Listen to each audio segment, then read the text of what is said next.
Hello everybody, welcome back to CarchariaCast, my free Topic Yapping podcast. My name is Austin Carcharia and I'm your host for today's episode. In today's episode, I'll be discussing the design flaws of Mattel's Hammond Collection line, along with my general thoughts and suggestion for the design problems that plague this line as well. Now, before we get in, I have to address that this episode will be slightly more critical than the previous one, as Hammond Collection line is advertised by Mattel to be a screen-accurate premium action figure for adult collectors. Which means I will view it as one, and thus will be subject to harsher criticism than the mainline toys made for kids. I'll also be talking about the entire line as a whole too, using some of the figures to point out and address these issues. So, with that out of the way, we can begin our discussion. The first thing I'd like to talk about is the general sculpt, and more specifically the proportions and details. And this is somewhat of a consistent issue on a bunch of their Hammond Collection figures since the beginning of this line.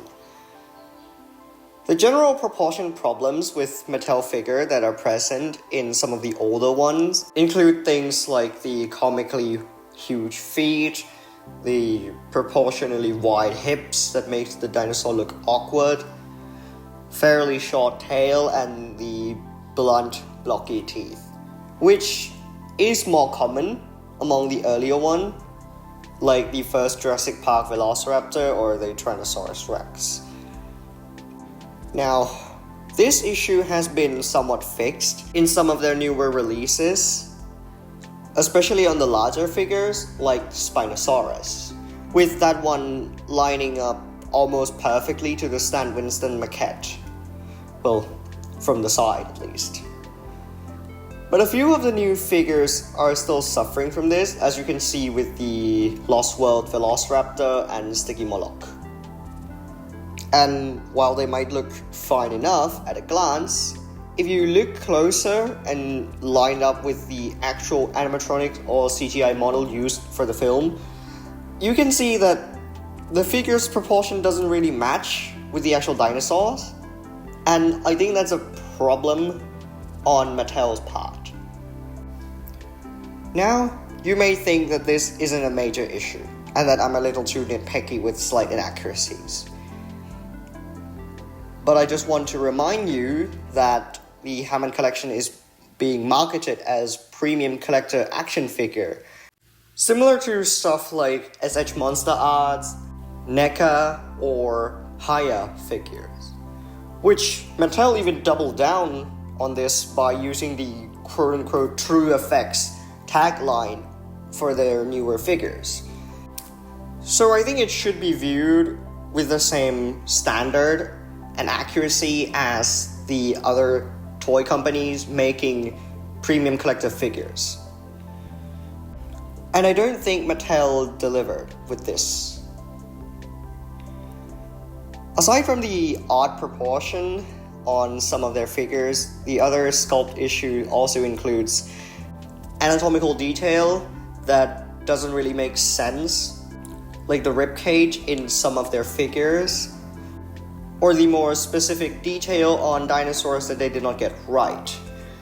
Which, one example I can think of right now is the T-Rex, which Mattel never seemed to be able to figure out the iconic trademark crocodilian scale on the belly of the Jurassic Park Tyrannosaurus, which they lack in both the mainline and the Hammond Collection premium figure, which I think if they really want to make movie-accurate premium collector action figures, they should be able to get the specific detail and trademark features of that dinosaur correctly. Another problem I see a lot of people complaining about the recent figure is the usage of glass eyes instead of painting over the eyes, to make the illusion that the dinosaur's pupil is following you and the camera when you do photograph, which sounds really cool on paper, But the main problem is the execution of this glass eye that make it kinda sucks. With the glass eye actually being made of clear plastic, which, isn't actually glass, and are way too recessed, which can break the illusion when the pupil started to change shapes or straight up disappear on some figures. And they could easily get away with this by making the glass eye out of actual glasses and make it not too recessed to pull off the illusion. Or the even more simple solution to this is to just straight up paint the eyes like the rest of their figure, and that should solve all of the issue when it comes to glass eyes. Now, speaking of paints, let's talk about that as well. Because the Hammond Collection figure has some really inconsistent and sometimes cheap looking paint applications that, again, doesn't match with the source material that they're using. This problem can be seen in both the older figures and some of the newer releases. As you can see here with the original Jurassic Park Velociraptor and Tyrannosaurus, again, these are absolute dog shit. And for the newer one, again, the Lost World Velociraptor and the Sticky Moloch. And I think the main problem with the paint applications is the overly saturated colorations, lack of counter shading on some of their figure, non-existent airbrush or wash, which makes the color look too bright or vivid for something meant to look realistic, as this is a premium collector figure. And of course, we can't mention bad paint application without sloppy paintwork, which isn't the worst thing in the world, especially compared to the mainline figures, but it is still a problem regardless. There's also another thing I'd like to add, and that is the roster of Hammond Collection. With the roster containing non-canon species that never had a single bit of screen time in a movie, and while the Irritator looks pretty solid, the rest kinda sucks. And I don't really understand why these were included in the Hammond Collection line in the first place, especially because these animals don't even have any canon design or appear in a media that they have things to pull from. And in the Irritator's case, they had to base its design on the one from Jurassic Park 3 Park Builder, which is a 2001 video game exclusive to the fucking Game Boy Advance. And I think it's kind of ridiculous that they have to do this much when we can get something like a new and improved Hammond Collection Baryonyx. As for the other non-movie species that are introduced in the Hammond Collection line, those came from the Lost World Jurassic Park novel, which honestly I don't mind, because Mattel had made things based on the novel before, with the 93 classic Tyrannosaurus inspired by the Kenner toy, the red T-Rex, which is also based on the work of Michael Crichton when it comes to the coloration of the Tyrannosaur. But out of all of the Hammond Collection figures based on the Lost World novel that had been announced, that being the Mosasaurus, Ornitholestes, and Dryosaurus, they are somewhat disappointing, with the design being just all over the place. And of course the Dryosaurus lacking jaw articulation in place of swappable jaw accessory, that I could only assume they did because they don't know how to do jaw articulation when a dinosaur has beaks, without making it look awkward, of course. But even so, if Mattel really want to introduce a novel species to the Hammond Collection line, I think there are better species to pull from the novel instead of these. And I think the best option that they can do is the more famous and iconic one, like the red Tyrannosaurus, that actually looks good and comparable to the Spinosaurus and Giga, and not a repaint of the original. Or the terrifying novel Dilophosaurus, preferably with a projectile venom accessory. Or my personal favorite, the Lost World novel Carnotaurus. Regardless, I think it's kind of neat that they're expanding the line to include novel species as well. I still think that there is still a lot to be done to get this line to be fully embraced in their quote-unquote premium quality brand. With that aside, we still have to address the elephant in the room, and that is the Troodon. Because what the actual fuck is this? To start, the Troodon render on the box is actually the maquette of the Jurassic Park 3 female Velociraptor, edited to look like the figure itself, which I find very odd for them to do this, since the Troodon is supposedly based on the Telltale Jurassic Park the game. And even then, the figure itself doesn't really match the in-game Troodon at all. So maybe that's why they don't use the render from the game. But at the very least, they could make the render from scratch instead of cutting corner for this premium collector figure. And the Troodon just has a lot of problem that I really want to talk about. From just the really weird rat-like design, instead of, the terrifying and somewhat disgusting design of the original Telltale game design for the Troodon. I don't know why they didn't do that, but maybe it's for the licensing purpose, because I don't know if they own the right for this design or not. So I suppose that's kind of fair. Now, as much as I complain in this video, I don't want it to sound overly negative and too nitpicky. So I guess I'll also talk about the positive that are still left in this line, and provide some valuable suggestions that could help improving Mattel Hammond Collection and make it truly premium. Despite what I complained about earlier, again, there are still some good things left in this line to talk about. Now, first off, I gotta say, the recently released larger species have been pretty good. Like the Carnotaurus, Allosaurus, Giganotosaurus, and of course the Spinosaurus, which Mattel nailed the proportions of these dinosaurs to near perfection. Well, until you look at them from a different angle, when they kind of fell off. As it seems like Mattel still can't figure out how to use multi-view reference material when sculpting their figures. With that aside, the paint applications on these figures are also genuinely well made and fairly accurate to their silver screen counterparts, with their Carnotaurus and Giganotosaurus having some of the most screen accurate paint job in their recent lineups, which I think is pretty good.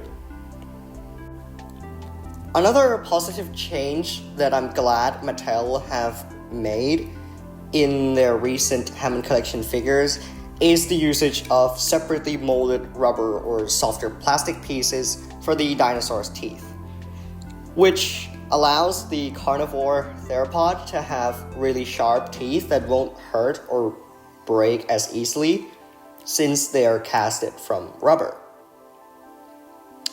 And being a separately molded piece also benefit them in the paint department, as they can have the off-white color of the teeth without actually having to paint it and risk having sloppy paint job all over the dinosaur's mouth. And I think this is a step in the right direction for Mattel. Now, for the Hammond Collection being tailored for adult collectors and being advertised as such, I feel like Mattel still need a lot of work to make these figures as screen accurate as they could get, as even the best Hammond Collection figure still pales in comparison to stuff from SH Monster Art, Haya, or even Nanmu, which is actually a third-party company without a license, by the way. And just look at this Spinosaurus, this Smart Series articulated Spinosaurus that they've just announced. Because holy shit, this is the best Jurassic Park 3 Spinosaurus figure to ever been made. And I think Mattel should be able to do the same, especially when they have the license.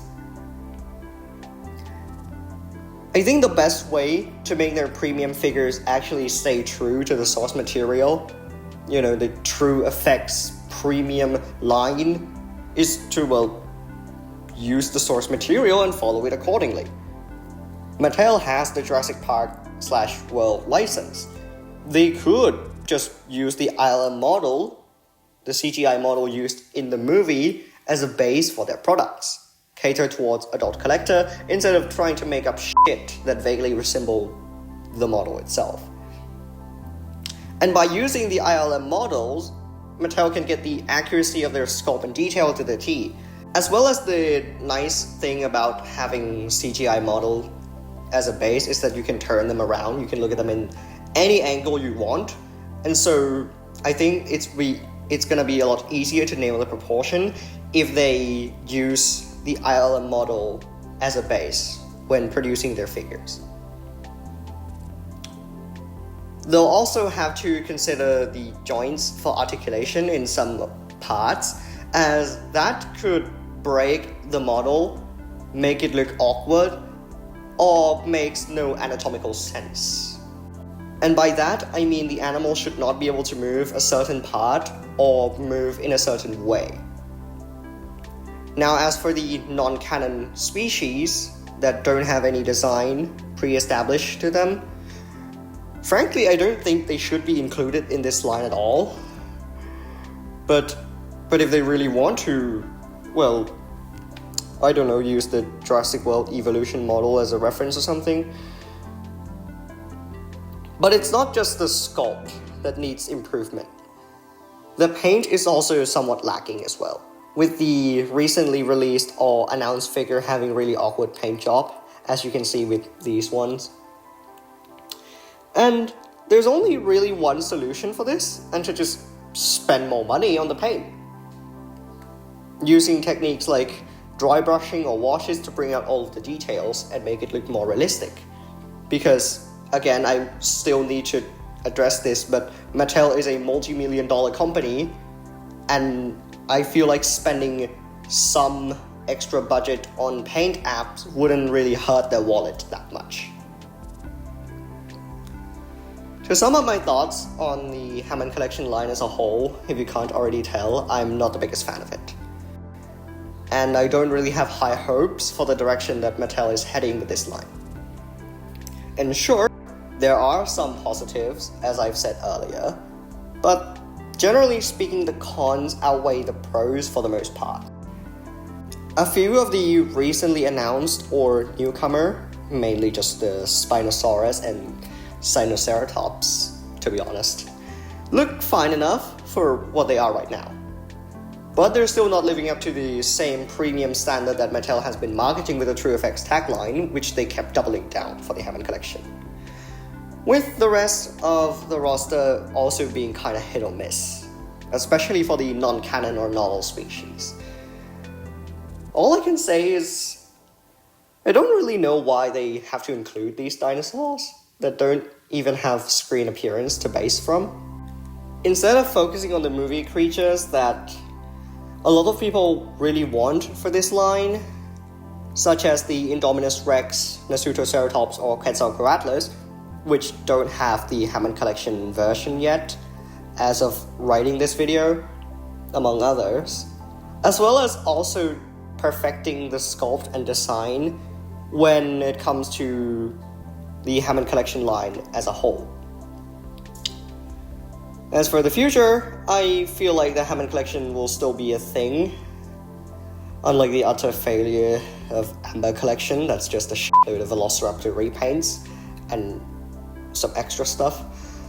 As long as Mattel still has the license and that there are more movies to keep pumping out the new dinosaurs design for them to use. But at this point, I couldn't care less about this line anymore, after seeing how they've been trying to cut corners on everything possible. Thank you so much for watching. Don't forget to leave a like, share, subscribe, and whatever else you do on YouTube, as your support really helps me continuing to do what I enjoy. Have a wonderful day ahead, and peace.